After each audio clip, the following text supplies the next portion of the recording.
how to add Linktree on Instagram. Hey everyone, welcome back to the channel. If you're new here, don't forget to hit the subscribe button and turn on the notification bell to not miss any updates. So first things first, if you not have installed Linktree, then go to App Store or Play Store and install it.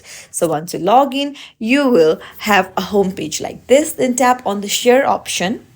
Here you'll find the link. Go ahead and tap on copy. Now go to your Instagram. Now here you'll find edit profile. Go ahead and tap on it. And then here you'll find add links option. Tap on it and then tap on add external link.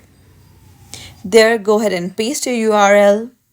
And then you can keep any title that you want. The title won't be visible. And tap on done. And that's it. A link has been added to your bio. Come back and then you can see it. That's it.